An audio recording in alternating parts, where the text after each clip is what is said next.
Allô les petits dragons, j'espère que vous allez bien aujourd'hui. J'aimerais, tant que j'y pense en tout cas, vous partager un petit point de vue au niveau des sources d'inspiration pour l'écriture. Chaque chose de la vie que vous vivez chaque jour, chaque semaine, chaque année peut être source vraiment d'imagination.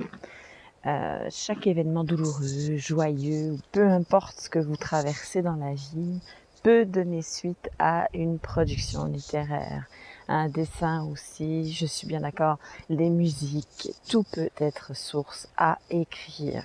Je répète ça, c'est important. Imaginons, vous avez un parent qui tombe malade ou vous avez, je sais pas, une perte d'emploi, un déménagement, vous avez des changements de situation amoureuse, peu importe quoi. Moi, ce que je vous conseille vraiment, c'est que lorsque vous passez quelque chose, peu importe que ça soit positif ou négatif, servez-vous-en pour vous inspirer.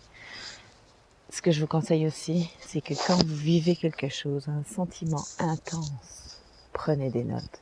Prenez des notes sur des cahiers, sur des post-it, sur ce que vous voulez. Enregistrez votre voix. Mettez ça de côté ou utilisez-le tout de suite, peu importe. Mais moi, ce que je vous conseille, et je l'ai toujours fait comme ça, c'est que dès que vous avez une émotion qui sort de la neutralité, je vais dire ça comme ça, inspirez-vous-en. N'hésitez pas. Écrivez des scènes pour vos poésies, pour vos romans, pour vos nouvelles. Peu importe le format de texte que vous allez utiliser, mais utilisez ces émotions pour écrire. Personnellement, depuis que j'ai commencé à écrire, j'ai toujours fonctionné de la même manière, c'est-à-dire que soit au départ je prenais des post-it, puis je notais mes idées en fonction par exemple d'un endroit, je notais les endroits sur une feuille, sur d'autres feuilles ou post-it, peu importe, je notais des descriptions de personnages, ça pouvait très bien être des personnes que j'avais rencontrées dans la rue, ça pouvait être des choses qui me venaient à l'esprit à ce moment-là. Bref, peu importe, je notais en fait tout ce qui me venait en tête. Puis lorsque je me mettais à écrire, eh bien, je repuisais dans ces petites fiches pour recréer en fait un contexte. Je prends un exemple bête. Vous allez dans un endroit, par exemple, sombre, où vous promenez en pleine nuit, peu importe, vous rencontrez des gens à l'allure douteuse.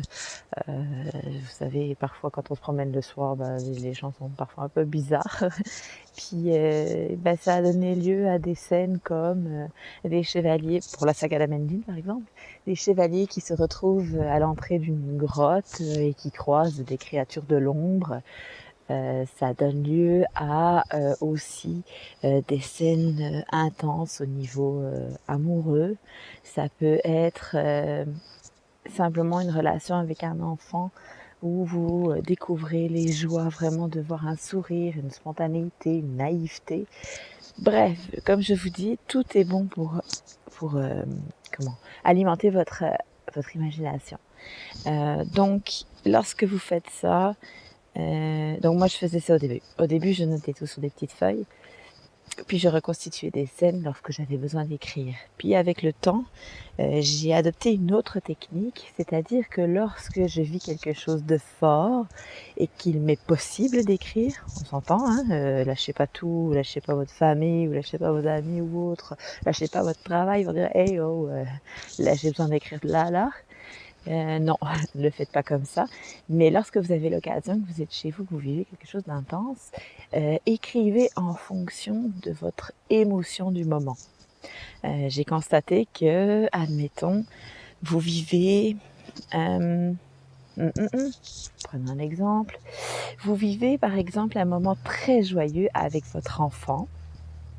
Admettons, vous avez passé un super moment, vous êtes allé, je sais pas, dans une grande enseigne de fast-food ou vous avez vu votre enfant s'amuser au parc ou peu importe quoi exactement, mais la joie était présente, eh bien vous aurez beaucoup plus de facilité à ce moment-là d'écrire une scène joyeuse. Vous allez vous alimenter de cette énergie pour écrire quelque chose de beaucoup plus fort. C'est pareil avec l'amour, c'est pareil avec la tristesse, c'est pareil avec les pleurs. Je veux dire, peu importe l'émotion que vous partagez à ce moment-là, vous allez les partager avec votre texte et ça va être beaucoup plus dense, beaucoup plus intense à ce moment-là, ce que vous allez écrire. Donc, je reprends. Inspirez-vous de vos émotions de chaque instant. Alimentez-vous de ce que vous vivez. Mettez-le à profit. Peu importe ce que vous traversez dans la vie. Je veux dire, moi, je sais pas vous, mais moi, j'ai toujours cru et je me suis toujours dit que tout arrive pour une raison particulière, que ça soit positif ou négatif. Et une chose est sûre, c'est qu'il n'y a pas d'échec. Il y a juste des apprentissages. Alors prenez bien note de ça. Prenez ça au clair, prenez ça en note, prenez ça avec philosophie, avec positivité. C'est pas les bras, ça c'est clair, il y a toujours des solutions à tout et parfois c'est dans les situations les plus inattendues qu'on trouve des solutions. Donc pour l'écriture, une fois de plus, prenez des notes, beaucoup de notes. Vous n'utiliserez probablement pas tout. Moi, j'ai des dizaines et des dizaines de cahiers qui sont remplis complètement de notes, simplement d'émotions, de petits éléments clés, de description de personnages, de description d'endroits, etc., qui ne serviront pas forcément dans mes textes, mais honnêtement, là, ça vous donne une source, ça vous donne une matière pour travailler. Donc notez, notez, notez. Écrivez lorsque vous sentez une émotion forte, même si c'est un brouillon. Vous n'êtes pas obligé de recorriger votre texte à ce moment-là. Notez. Notez vraiment votre élan du moment. Si vous êtes en colère, par exemple, vous allez pouvoir développer des scènes de combat, des scènes d'affrontement entre deux personnages. Admettons, dans la saga d'Amendine que j'ai commencé, il y a un moment, il y a un personnage qui s'appelle Séphirius, il affronte un autre personnage qui s'appelle Blackbird. Et Blackbird, lui, c'est un chevalier de ténèbres. Séphirius est un chevalier qui a gagné plusieurs fois des tournois organisés par le roi. C'est le gentil jeune chevalier qui est fougueux, qui est plein d'énergie. Puis imaginez cette confrontation où les deux personnages se retrouvent à se croiser dans un escalier. Puis le plus jeune des deux, donc Séphirius, a une rage mais folle envers Blackbird parce qu'il sait qu'il n'est pas correct. Puis il le montre, il le prouve, puis il le provoque d'une manière si forte que, je veux dire, on a l'impression d'y être. Donc, partagez avec vos lecteurs votre émotivité. Partagez-leur des sentiments. Faites en sorte que votre lecteur, il vive vos émotions. Et ça, c'est vraiment important. C'est beaucoup plus intense et c'est beaucoup plus plausible aussi. Vous savez, quand vous avez de la rage, ou de la colère, ou de l'amour, ou de la joie, ou peu importe quelle émotion, ça se sent.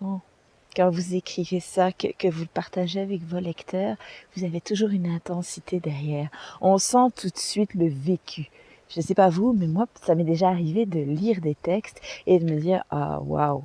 On voit vraiment que l'auteur, il maîtrise son sujet. Il sait de quoi il parle. Parler de quelqu'un qui a des addictions, parler de quelqu'un qui a vécu dans la rue, parler de quelqu'un qui, je vais dire, a connu la prostitution ou qui a perdu un parent ou un enfant, ou peu importe, ça se sent quand c'est du vécu. Je ne sais pas ce que vous en pensez, dites-le moi en commentaire, mais il faut que ça se ressente. Et au plus votre lecteur va être impliqué dans votre texte, au plus il va vivre votre histoire et au plus il va dévorer vos pages. Et c'est ça au fond qu'on cherche quand on écrit. Je sais pas ce que vous en pensez, dites-le moi là, mais c'est ça que vous devez donner à votre histoire. Alors là, je vous laisse là-dessus. Je vous laisse réfléchir à tout ça, puis je vous invite vraiment à toujours avoir avec vous de quoi prendre des notes. Ça peut être votre téléphone cellulaire. Je veux dire, vous avez plein d'applications qui vous permettent d'enregistrer et qui vous permettront de prendre des notes. Donc prenez des notes, s'il vous plaît, si vous écrivez, vous avez l'intention d'écrire, puis partagez tout ça avec vos lecteurs. Faites-les vivre des histoires. Après tout, c'est ça qu'on veut quand on lit un livre ou qu'on regarde un film, c'est la même chose. C'est de vivre une aventure. C'est de vivre quelque chose qui va vous transporter au-delà des frontières du réel. On va dire ça comme ça pour reprendre une phrase qui est connue, là.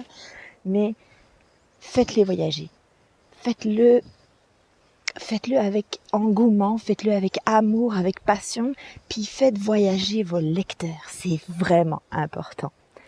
Je vais vous laisser là-dessus. Je vous reviens très vite. Si vous avez des questions, vous n'hésitez pas à les poser en commentaire ou à m'envoyer un petit courriel, puis je vous répondrai avec grand plaisir. Je vous invite aussi à liker la vidéo. Je vous invite à vous abonner, à activer la petite cloche. Puis on se reparle très vite. Je pense vraiment, vraiment, vraiment très fort à vous, mes petits dragons. À très vite. Bye bye.